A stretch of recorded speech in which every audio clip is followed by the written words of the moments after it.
Welcome to Women Made New. I'm your host, Crystalina Everett. Thank you for joining me. Well, I have spent a week, almost a week, about 6 days at EWTN, but 2 of those days were a lot of travel. But regardless, it is out and has been made public that this learning series is coming. The Women Made New free learning series that is going to be out on June 5th here at EWTN. And the one thing I love about it more than anything is that it's free for everyone. Any and everyone can absolutely join in and be a part of this series, and right there in the privacy of your own home or with your girlfriends or with your church group. Regardless, God is so good, and this is coming out. And right now, the countdown has begun, ladies. So it is going to be out June 5th, and that is approximately 3 weeks away. So I am so absolutely excited, and I cannot wait to show you what we have been doing here and just all the different videos and the recordings and the meditations, and just God is so unbelievable in what he is doing with Women Made New right now, and all the beautiful ladies that have contributed to this. It's just so far bigger than I ever thought it actually could be. So God is just amazing. And that is just such a reminder to me and everyone that when God puts something on your heart, not to be afraid, not to blow off those small, still whispers in your heart that he's trying to give you, because they matter. And this book, ladies, was that small, still whisper in my heart, and it became a reality out of just absolute obedience. Even though it was scary and hard, and at times I just wanted to give up, God absolutely came through, and he will for you too. And he'll always give you what you need. He'll provide the resources, and he will give you the grace, but we have to show up. And that is the biggest thing of all, to show up to your own fight, to show up to what God is asking, and to be obedient through that process, because God will bless you no matter what happens or what comes at you. God will be with you. And again, we always can just look to Mother Angelica for that exact model of no matter what, you just do God's will and he will take care of everything else. All you have to do is be that instrument, one foot in front of the others, right, lady? Just one foot in front of the others. And whatever God wants to do in your life, ladies, just be docile, go to adoration, get in the silence of your hearts and listen to what God is asking. So with that being said, we have about 3 weeks away. So this is the countdown, official countdown now on Women Made New, and it is really exciting. So with that happening at Women Made New, well, I was out at EWTN, and I was staying with Debbie Cowden and Catherine Hadro in the same house that I was staying. I asked them if we could just do a fun interview on Women Made New and just talk about the issues that women are going through and the things that I'm going through or that they're going through in their own lives. And I thought it would just be a really fun show to just kind of kick all of this off. So without further ado, here are my 2 dear friends, Debbie Cowden and Catherine Hadro.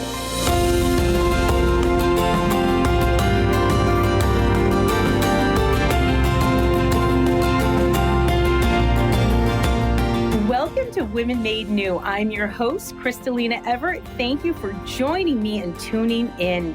Today, I have 2 very special guests from the EWTN family, and one is Catherine Hadro and Debbie Cowden. Thank you 2 for being on Women Made New again. So welcome. And I have both of them here today, which is just awesome. So here we are. This is amazing. I'm so happy to be here. Yes. Again with you, Crystalina. Yes. The fact I have both of my dear friends with me, and I am here and Catherine is here filming the Women Made New learning series that we've been doing all day. I'm a little fried.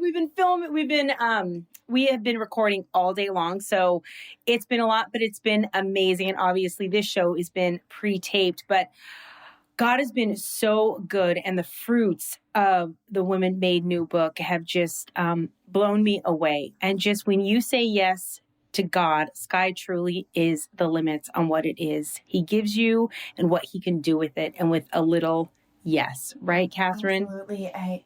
There's so much I could say, and I'm looking forward to having this conversation for us to just dive in more deeply into the gift of Women Made New and this upcoming online learning series. But I'll just say this from the start, Crystalina, having the chance to do this video series right now and to review this material once again has been a gift to me personally, and I just can't wait to get it out there and share with other women. I have felt the fruit of your ministry of healing. I have personally felt that, and again, it's such a gift. It's going to be a gift for so many women, because Women Made New is women helping women, right? And Debbie, you have your awesome book. You're all about helping mamas out there, right? And the family, just getting closer to God. So tell us also, and just remind the listeners about your book. Yes, ma'am. Well, my husband and I wrote my husband and I'm fried too, co-wrote the prayer book for tired parents, practical ways to grow in love of God and get your family to heaven. And when I say practical, I mean, it is practical. It's 350 pages of prayer and wisdom and humor and relatability, all with the intention of helping parents discover their call to holiness. And their primary goal in that call to holiness is to know, love, and serve God.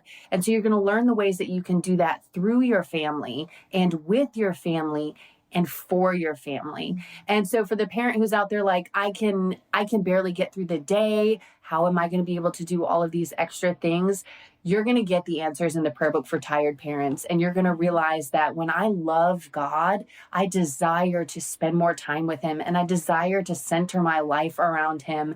And you recognize your call as a human being. And I think that relates so beautifully to Women Made New, Crystalina, because your goal is to help women discover who God made them to be and to be transformed. And Women Made New and the prayer book for tired parents really are all about transformation and about healing and about going forth and answering that call to holiness. One thing that keeps coming to my mind as you were speaking, Debbie, is it's because of your vulnerability that you're able to help other parents and other families. Your vulnerability in going out there and saying, I'm tired.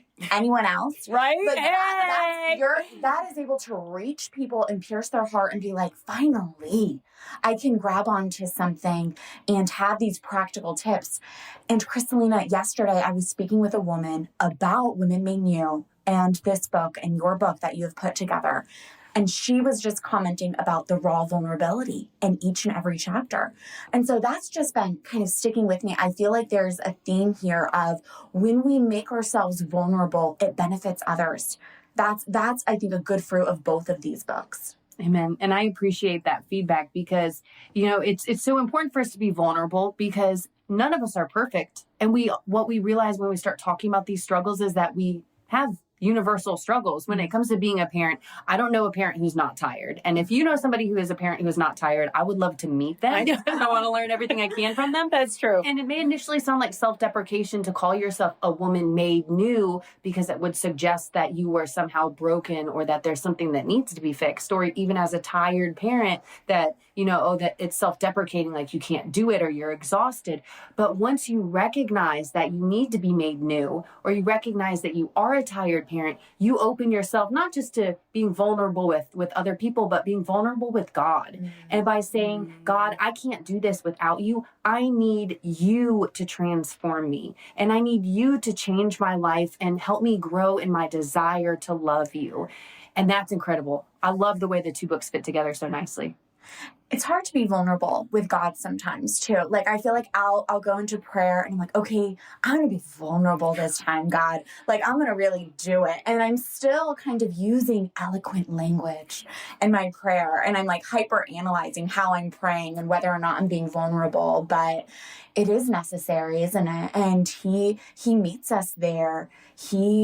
If you look at the crucifix, there he is, the most vulnerable you could be. He came to us as an infant, the most vulnerable you could be.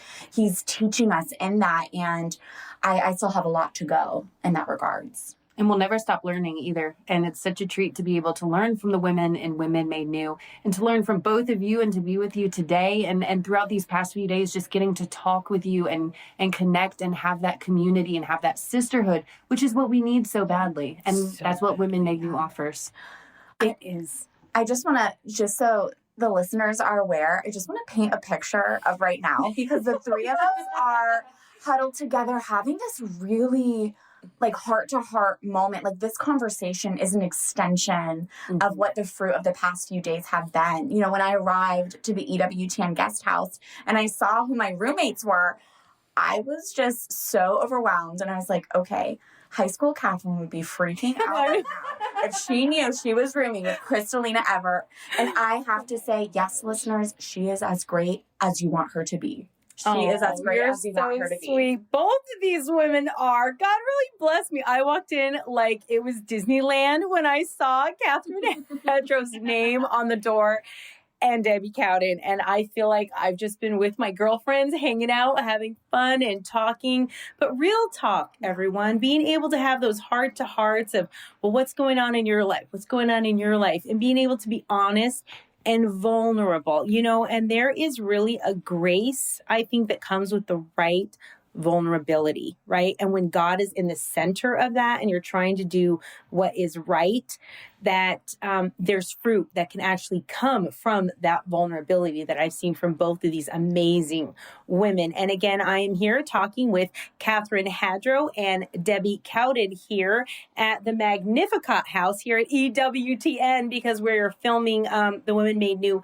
learning series. And I just happened to be here with Catherine at the same time to film our different book segments. So it's really been an honor and a pleasure. And you two were talking about, and briefly, I wanted to touch on, did you say your 10-year with EWTN? Yes. Let's talk about that, because that is a long time. So where did you start off, Catherine?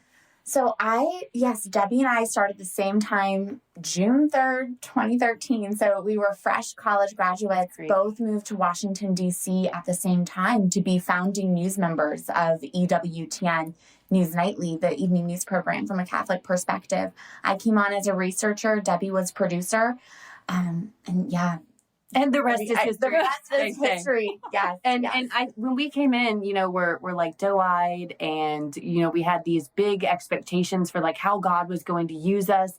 And I think we learned pretty quickly, you know, both studying television and journalism, and we had these internships, and we thought that we knew maybe not everything, but a lot. And we're ready to go in and change the world. Yeah. But very quickly we learned that it's not about us. Yeah. And if you try to make it about you, then you're going to fail pretty quickly. Yeah. But it wasn't until I had read Mother Angelica's biography for the first time, the biography by Raymond Arroyo, that I realized that everything that Mother Angelica had done through EWTN was for and because and through Jesus. Because Jesus willed it, and that she conformed to his will, and she was obedient to him. And so throughout my first couple years as a producer at the network, I was developing the sense that it's not because of me, and it's not for me or of me or through me, it's through Jesus. And so I was able to learn so much more about my faith, about how God gave me these gifts in order to serve him and not for me, and that he's going to put the right people in my life who are going to help me accomplish his will. Yes. And wouldn't you say for both of us, our journeys have been nothing like we predicted and planned? Absolutely. Like nothing the like it. 21, 22-year-olds that came to Washington, D.C. had one idea of what we thought the next few months and years would look like. And they've just taken on totally different trajectories. But better. And we've been, taken apart in different cities. But I will just say, Debbie, and I'm so grateful I get to see you face to face. Like, I care for you so much. I am so proud of you. I am so proud of you. And her talent was really obvious from the beginning, but to see how God had his plans for, again, in a way we could not have predicted has been really, really beautiful to see. And that time 10 years ago was really a unique season in life because it was this new television program. 2013, Pope Francis had just been elected. It was this new season in the church, and this team came together from all across the United States. All across the world. All across the world. That's right. And you just could see how God, kind of hand selected. And I think for each and every single one of us, we had this clarity and conviction of, I'm supposed to be here. And that was just such a unique season. And we all bonded together because we were all new to DC. New to DC, new to the EWTN family. Yes. And there were so many open doors for us with working for EWTN. And I appreciate what Catherine says about me and being proud of me, because I can say that I am proud of her. And I've watched the way that she has grown as on-air talent and as a producer, and grown in her faith, and grown as now a married woman. And we need each other. And I'll admit that on my first day when I walked in and I saw Catherine, post-college Debbie, who was out for, she wanted to do it herself and she wanted to be the best. And I was like a medium fish in a small pond. So I thought that I was doing really, really well. And I saw her and I saw what she was capable of. And my just fallen human nature just had me so threatened by Catherine, because I thought that she was competition. And I was comparing myself to her in the beginning. I don't know if you know that. Have you ever You've never told me this, and I'm like, wait, did I Live on Women Made New, everyone. But No.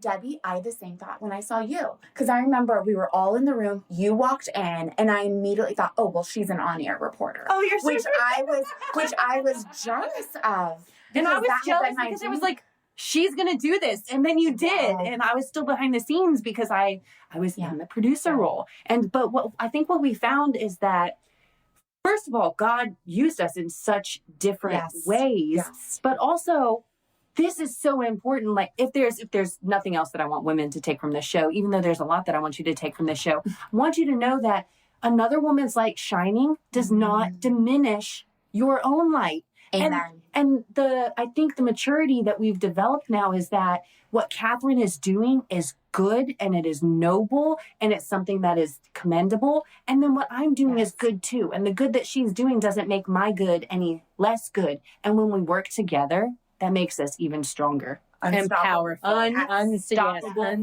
Because we're doing it for Jesus. And so the work that Catherine has done in EWTN News has been remarkable. She was the founding host of EWTN Pro-Life Weekly. She's been to Rome. She's hosted live events. She's done huge things. She is a force to be reckoned with in the Catholic world. And I see what she's doing, and then I see what I'm doing, where I've taken a family track and I hosted EWTN Religious Catalog for 7 years, and now doing the Catholic sphere. And that doesn't make what she's doing any less important. And we're doing it together. It's like different parts of the same body. And I think if women can remember that we're working together, and that we're part of this mission together, then Catherine of Siena says, we will set the world ablaze. Right? Mother Angelica. She's still setting the world ablaze with this EWTN. And everybody has a seat at God's table. Everybody has a voice at God's table, and we are all welcome. And our gifts are some similar and some very unique, but we make up, I completely understand the body of Christ now, but to lift each other up in our own ways and gifts and whatever it is God's asking us to do, and to just watch you two sit here and talk to each other is so amazing, because you don't see women building each other up. It typically is a tear down, right? Or it's this jealousy or just this like aura of just like, oh, here we go, and it's not meant to be that, ladies. And if you feel that in your friendships and you feel that at home, sitting around the table having coffee, and there's like this aura of competition, you need new friends, because that is not a friendship, and that's not how it should be. And there should be a purity amongst you of really wanting what's best for that other person and actually lifting up and helping them to do what is best for them, and being their cheerleader. That's a friend, and not being threatened, but that's a friend that Jesus has given you, not one that you're seeking out because you're lonely or you need to fill your time or your gap or you want to gossip with someone. And, it's friendship is so much more than that. And if there is a purity to your friendships with your girlfriends and Jesus is in the center, it's a whole different place at the table that you're sitting, and a maturity, and that God is there with you, and he's going to help build all of you up together, and you will be strong as women. And that's what we want to be, is strong. And we want to feed off of each other's gifts and talents and strength and grace. And that's how I see a friendship with another woman. It's not a competition or backbiting or gossiping behind each other's back. I have no time for it. I can't stand it. It is a thing of mine, a pet peeve. And that's why Women is helping women. And so here we are, everybody, on Women Made New with Catherine Hadro and Debbie Cowden. And I do consider these two lovely women my friends. And we've had some excellent conversations and real conversations just about life. And it's just been so refreshing just being able to sit and talk and be vulnerable and talk about the hard things in life and the things that God has blessed us with and where we're at right now and where we think we're going, and that's a big deal. And I think I've felt comfortable being vulnerable with you both because I trust your intentions towards me. Thank you. It's all about intention. I feel that support. And I think that enables when we are able to love women, our sisters, with that purity, that opens up that ability to be vulnerable. Mm-hmm.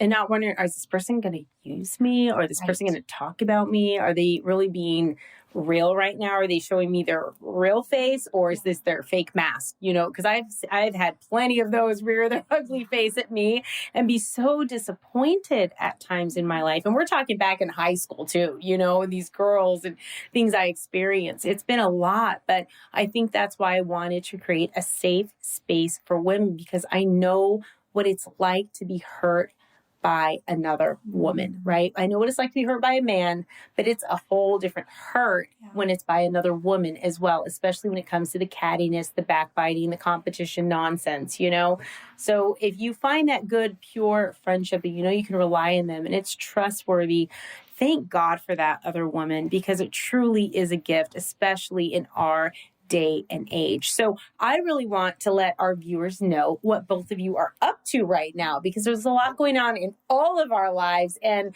it's just all so good. But it'd be really nice, especially to catch up with you, Catherine, and you, Debbie, and just let people know where you're at. Yeah. So what is going on with you, Catherine? Let's start with you. So I'm so grateful to be in my role as an EWTN news contributor, because it enables me to, I have been doing more traveling, I'd say, but being able to be on the different news shows, EWTN News in Depth, EWTN News Nightly, being able to cover various topics and go to different events as well. So I'm there. I'm staying busy. You can find me at those various EWTN news programs and doing a lot of traveling and speaking as well at Catholic and pro-life events. I mean, this time that we find ourselves in post-Dobbs is a unique and historic moment for the pro-life movement. And you can see, if you're watching the news, you see the pro-life movement in real time trying to figure out our game plan, right? Because yes, we are winning in the courts.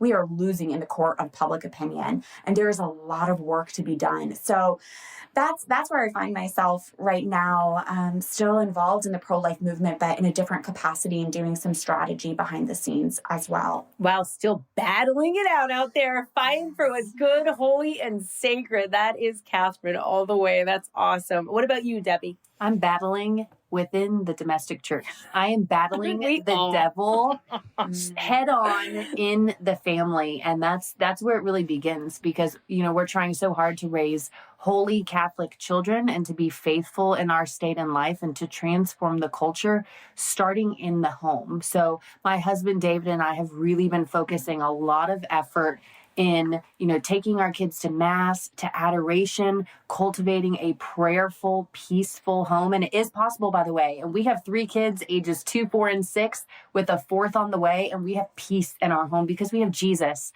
enthroned as king of our home. And that's in addition to working full-time for EWTN. I manage EWTN's flagship social media accounts.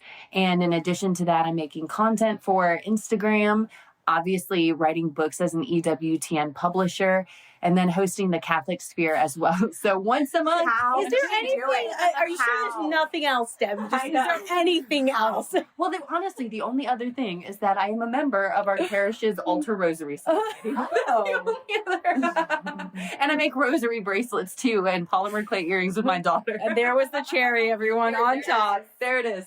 But really, it's just about being faithful right where I am. And it sounds like a lot. It's all under the same umbrella, really, of our Catholic faith. And for the parent who is wondering about the work-family balance, in my case with working at EWTN, it works out really well because I'm surrounding myself with prayer and with the saints and with other good, holy people who are really trying through EWTN. And it's become a mission that our whole family gets behind, with my husband as being a co-author, with my children being big fans of EWTN's kids shows.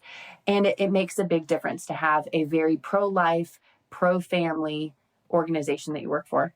That was, okay, I'm trying to think back, Debbie. When I met you, were you engaged to Dave yet? Or were you guys dating? We had just started dating. You had just started dating. Mm-hmm. So I've seen you from girlfriend to fiance to wife and mother, and throughout her time at EWTN, and beautiful couple, beautiful family.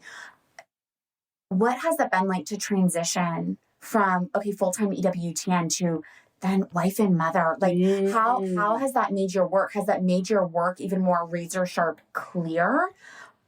It really has. It really has. And there was a discernment process that went along with it too, because originally my plan was, once we get married and start having babies, then Dave, who works in healthcare, was going to be the breadwinner, and I was going to stay home with the kids. I was going to homeschool them. And there will, I thought, be a time where I wasn't going to have a regular job anymore. But what we started to realize as I grew in EWTN and took on more responsibilities and discovered more of the ways that God was calling me to work for him and with him and through him, we realized that EWTN's mission is so compatible with our family life, and that there were adjustments that we could make in our home in order to make it so that our family could say yes to God's call in this way, in a way that didn't sacrifice our time with family.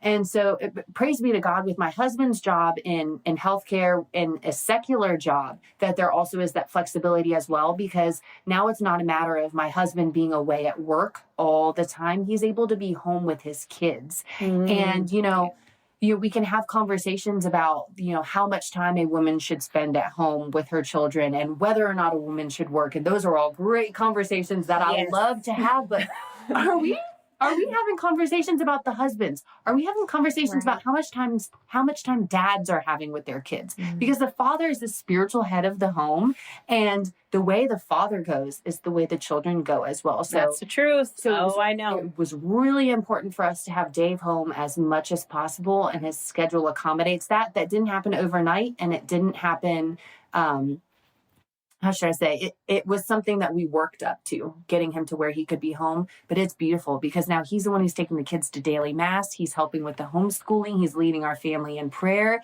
He is helping to raise our children up in virtue. It's so cool. And then he gets to enjoy the time with his kids. And so if you have a woman or a married couple who's struggling with that work-family balance, really discern, how is my job fitting into how I'm serving my family? Because if you can find... Isn't it always vice versa? And your family should not be at the service of your career, especially if your career is a secular one. And especially if you have pursuits that are not pure and are not of God. And it's not where we thought that we were going to be 10 years ago when we started dating, but it's even better. It is absolutely better. It sounds like it. I mean, it sounds like you found that healthy balance where God wants you, not where the world wants you, not with other people's opinions, but what God is put your family, right? And we will get more into that and a lot more with Catherine Hadro and Debbie Cowden when we come back from our break with our friends over at EWTN. So stay tuned.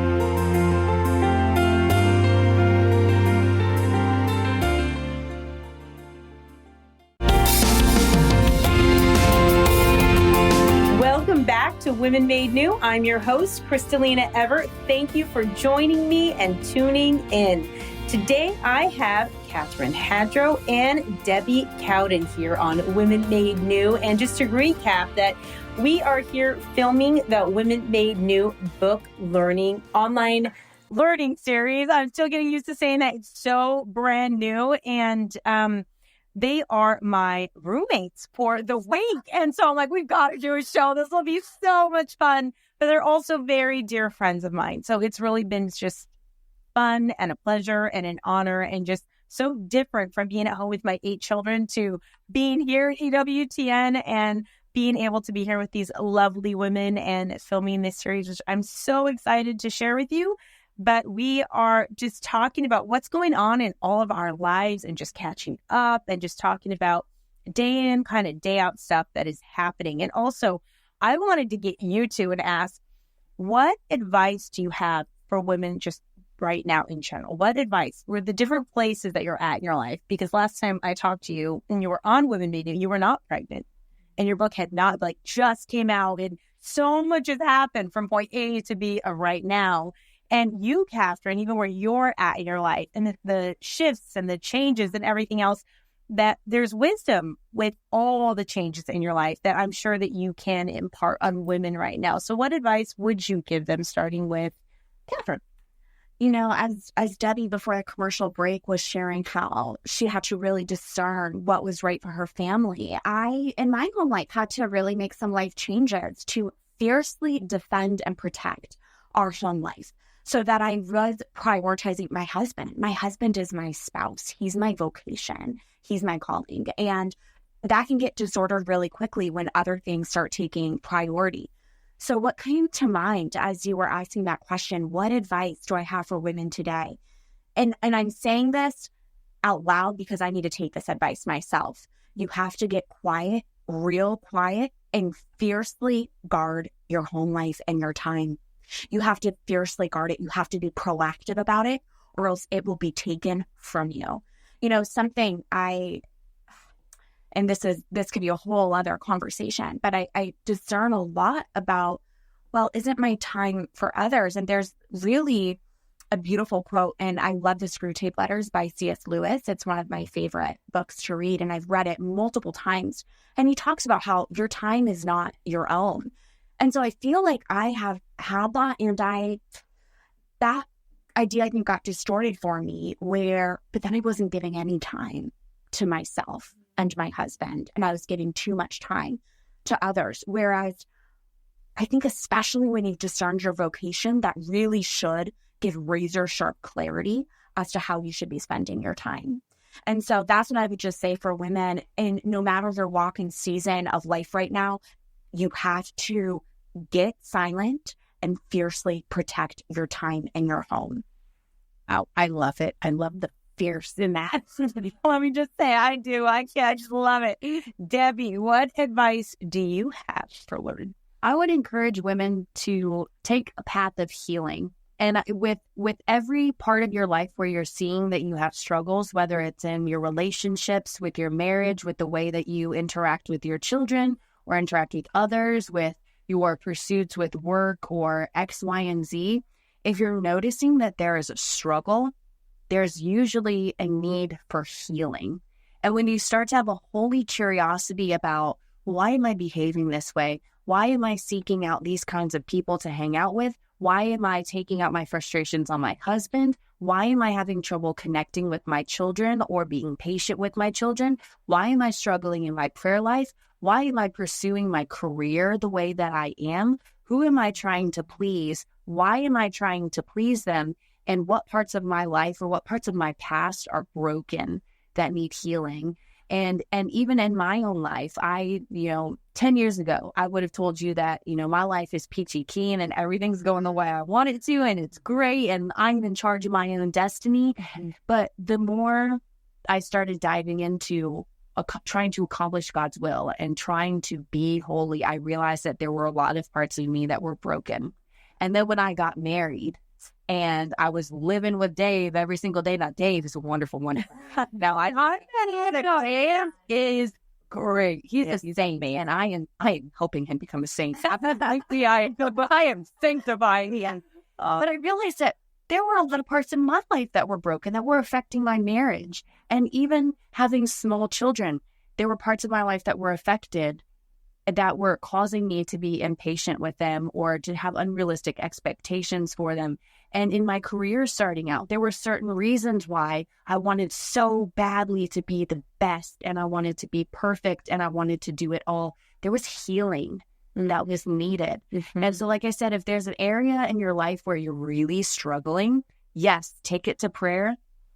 Take it to somebody who is going to be able to help you, whether that's a priest or a trusted friend or a counselor. I mean, I'm glad that this stigma is being lifted on counseling and therapy. Guys, if you find a good Catholic therapist or a good Catholic counselor, and they're going to be trained through a Catholic lens to help you be able to work through these issues.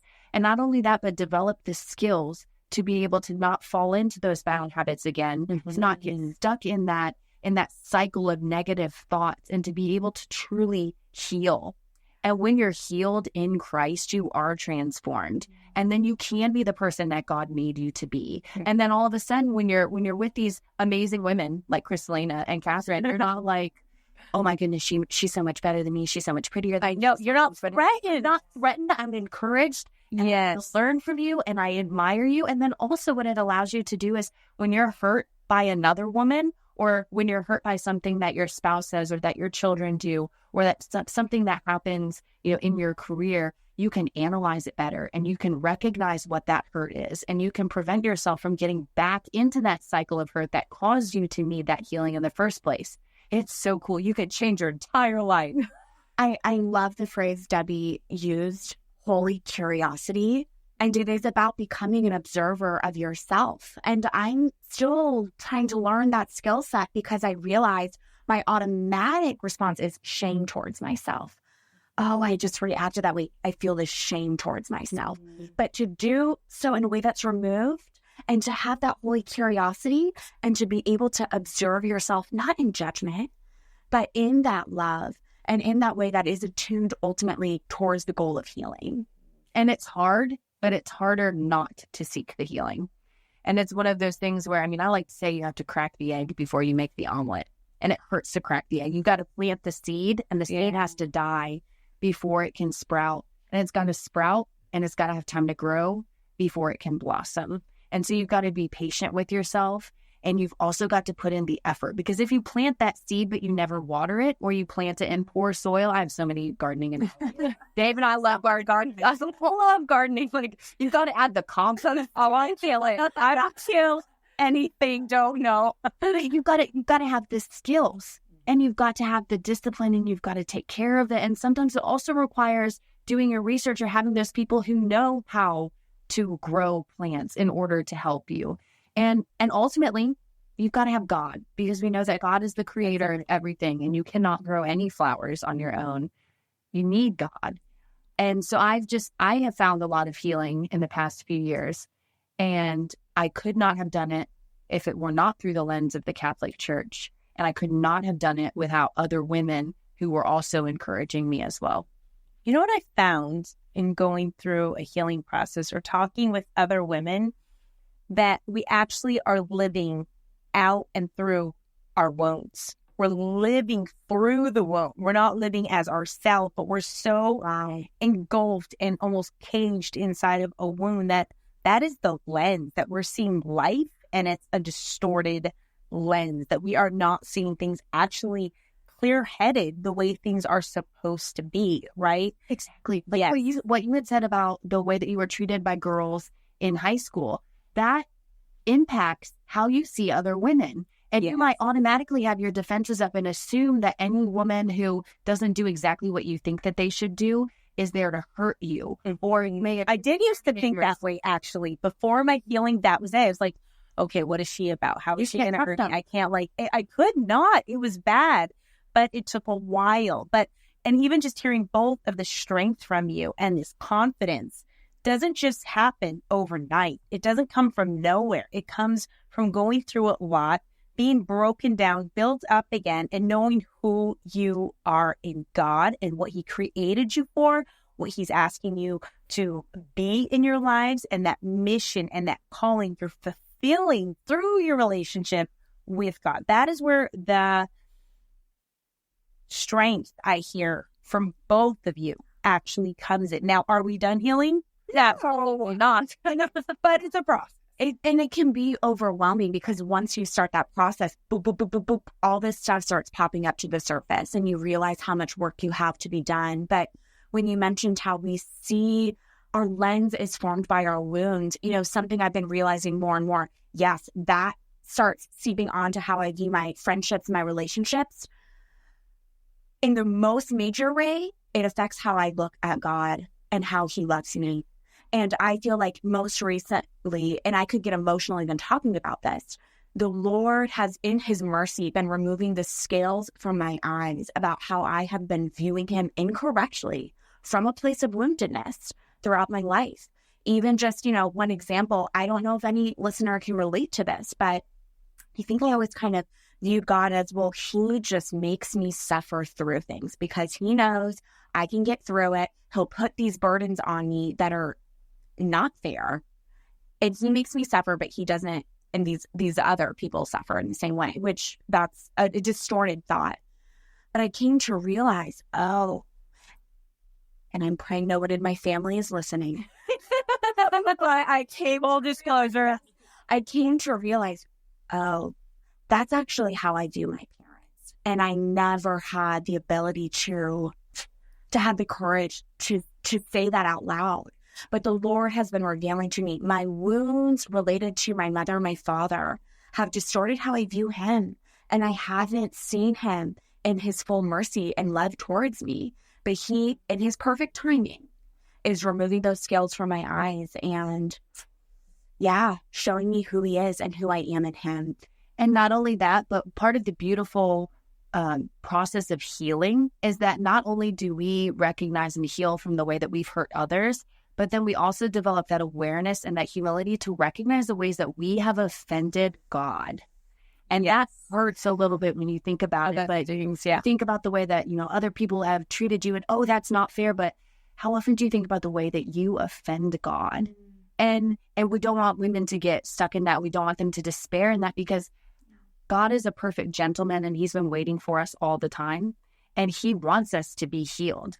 And He's got the door wide open for us for healing. And another beautiful element of healing is that recognition and then being able to seek forgiveness from God. Because when we can seek that forgiveness from God, then we also can learn how to forgive ourselves too.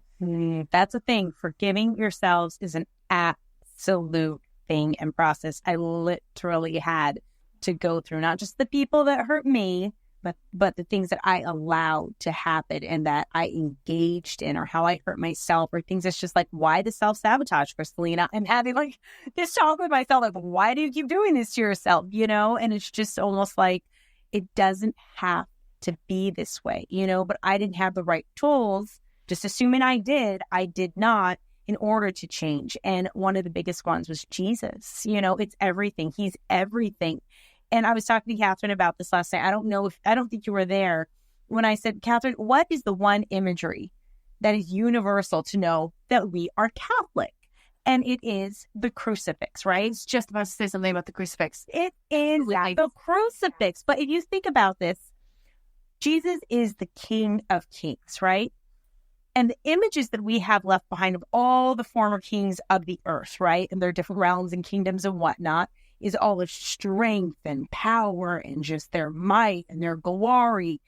And our King, Jesus, left the image of when he was most hurt, most vulnerable, most wounded, in his most just like vulnerable place he allowed himself to be on this earth was naked on that cross, and it's just like, oh my gosh, but that's what he left for us to ponder on about him. And that's my king.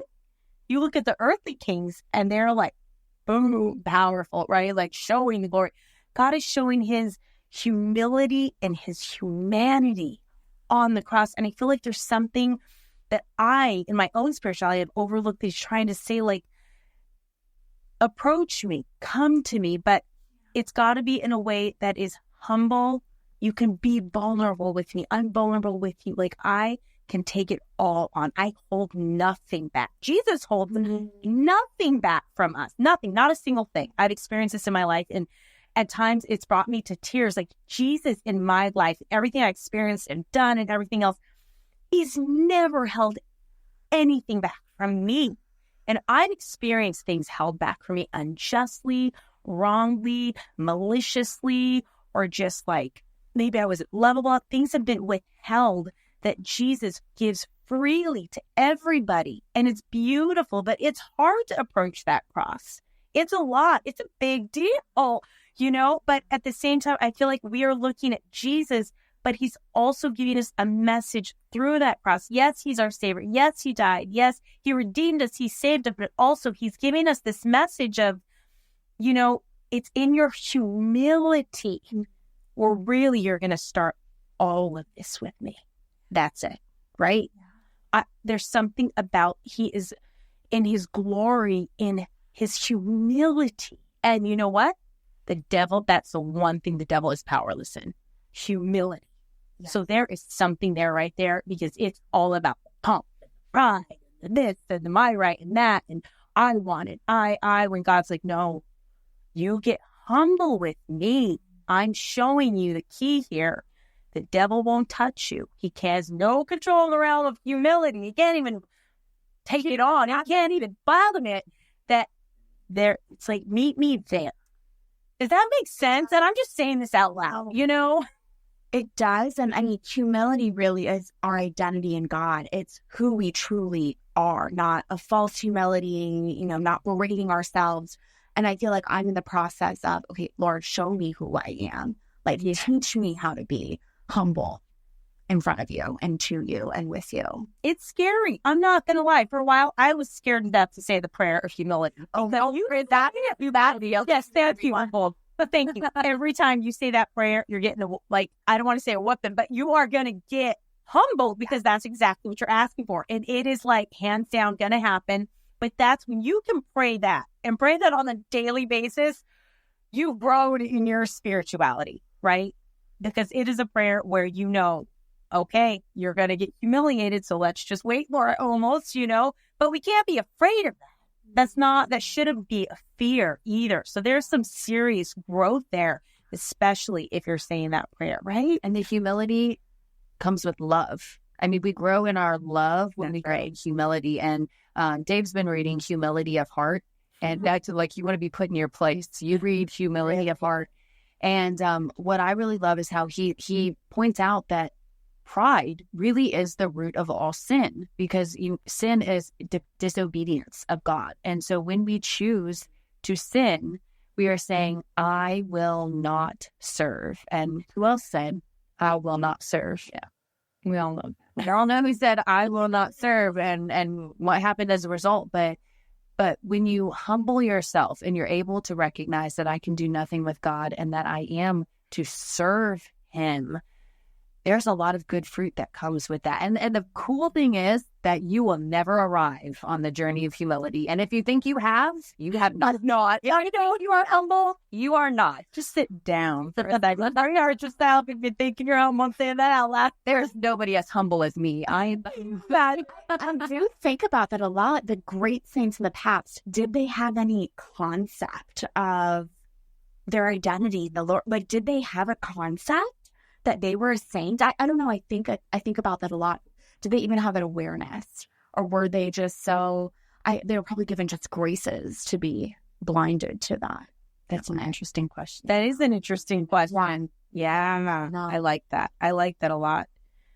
It's all about our relationship with Jesus and just embracing his will one day at a time, one foot in front of the other, right? Isn't it? We are actually coming to a close, which I knew this would go by really fast. And it's been so good.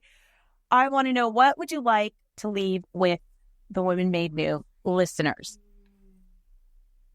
I would just say, in thinking about your listeners and everything we've been discussing this, who knows what's kind of struck your heart? Maybe you've been able to relate to something else, but Crystalina, just like you said, it's all about one step at a time, one day at a time, and just take this to prayer and say, Lord, what do you want me to do next? And he, like you said, Debbie, he's a perfect gentleman, and he has you right where he wants you. And your spiritual journey, be patient with yourself in that as well.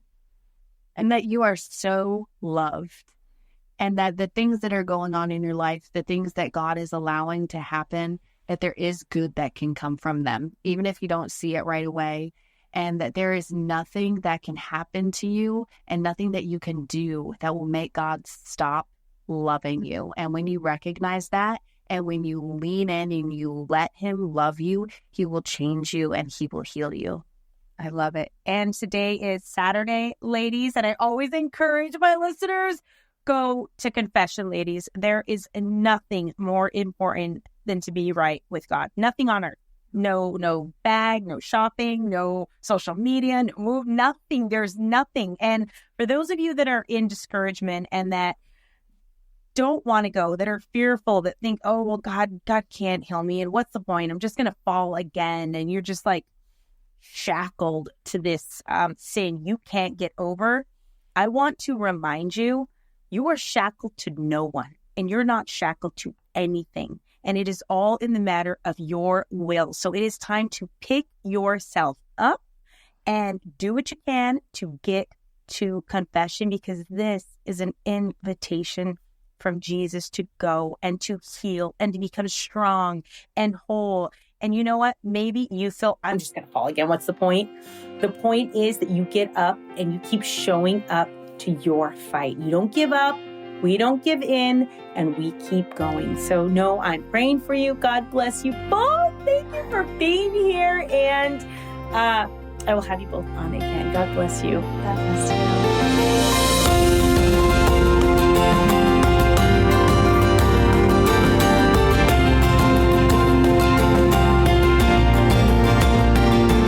I want to thank my guests, Debbie Cowden and Catherine Hadro, for being here and just being so honest and open about their lives and just being so brave and sharing their wisdom. It's just such an honor and such a gift to me and everyone that was listening, I am sure.